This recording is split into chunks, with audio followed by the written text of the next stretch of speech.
व्यवहारिक रूप से सरकार को इसमें सहयोग करने का मन है कि नहीं है, अभी तक तो लगा नहीं मुझे इस बात को लेकर के सचमुच में बहुत दुख है।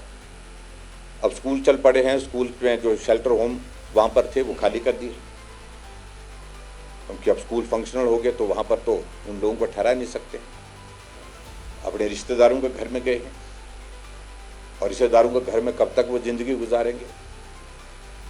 कुछ के पशुधन जो है अभी तक वहाँ पर है, उनको कई किलोमीटर तक जा करके वहाँ पर उनको पशुओं को चारा, पशुओं को ये पानी देना होता है। बहुत बड़ा संकट। इसलिए मैंने मुख्यमंत्री से कहा था कि जो खासतौर से ऐसे गांव हैं जहाँ कम्युनिटी शेल्टर होम बनाए जा सकते हैं, आप लैंड ये करिए और उसके बाद वहाँ बनाना चाहिए। कोविड के दौर में हमने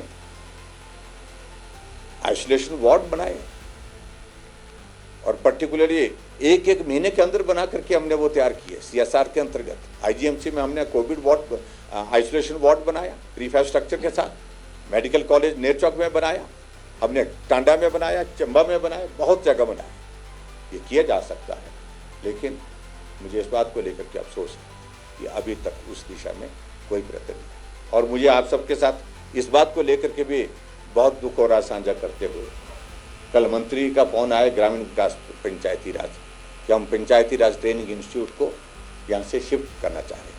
किस बात के लिए शिफ्ट करना? जो ट्रेनिंग इंस्टीट्यूट थुनाग में है वो बिल्कुल इंटैक्ट है, एक भी पत्थर उसका नहीं गिरा है, लेकिन बहाना ढूंढ रहे हैं। हॉर्टिकल्चर कॉलेज जिसके लिए 206 बीघा जमीन हमने दी है, फॉरेस्ट की क्लियरेंस में सुप्रीम कोर्ट से लेकर के आया, 10 करोड़ की लागत से फाउंडेशन स्टोन किया, 3 साल होने जा रहे हैं, उसका काम रोक दिया गया, काम नहीं होने दिया। जहां उसके लिए जमीन दी वहां अगर बिल्डिंग बन जाती, वहां एक तिनका तक नहीं हिला है। सुरक्षित जमीन है, 7000 फीट की लगभग वो हाइट है, 6500 7000 फीट की हाइट पर बिल्कुल सुरक्षित लैंड है। टेंडर होने के बावजूद इस काम को रोका। 10 करोड़ रुपए दिया, 10 करोड़ रुपए वापिस ले दिया। अगर वो कॉलेज वहां पर चलता, वहां पर बिल्डिंग बनती तो बच्चों को शिफ्ट करने की जरूरत नहीं पड़ती। मुख्यमंत्री जी गए, शिमला पहुंचे, पहला आदेश किया, हॉर्टिकल्चर कॉलेज के को शिफ्ट करके दूसरी जगह लेकर के चले।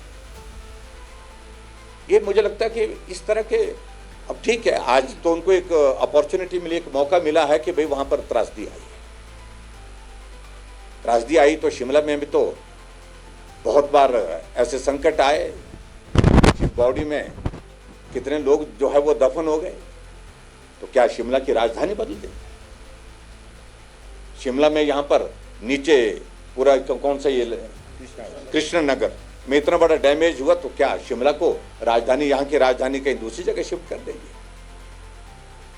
मेरा कहने का अभिप्राय है कि त्रासदी आई है, उस त्रासदी के दौरान और जख्म देने की कोशिश नहीं करनी चाहिए।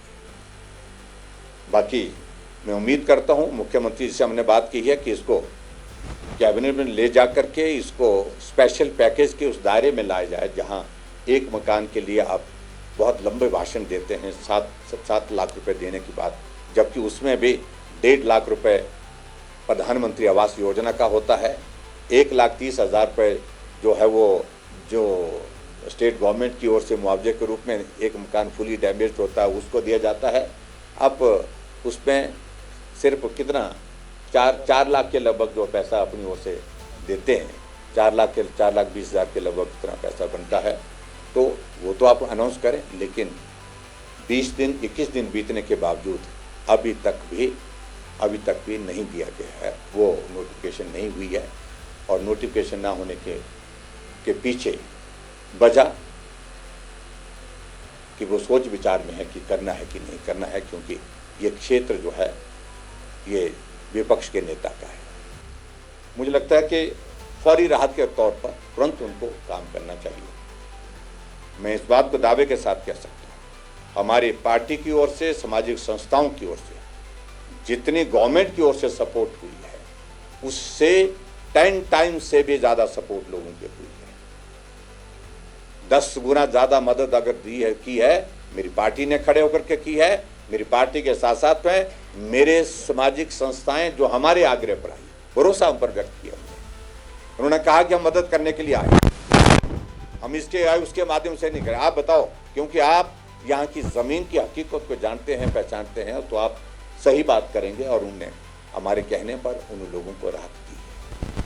और इसलिए आप सबके माध्यम से भी मैं यही कहूँगा कि मदद की आवश्यकता है, लेकिन मदद में पारदर्शिता बहुत आवश्यक है।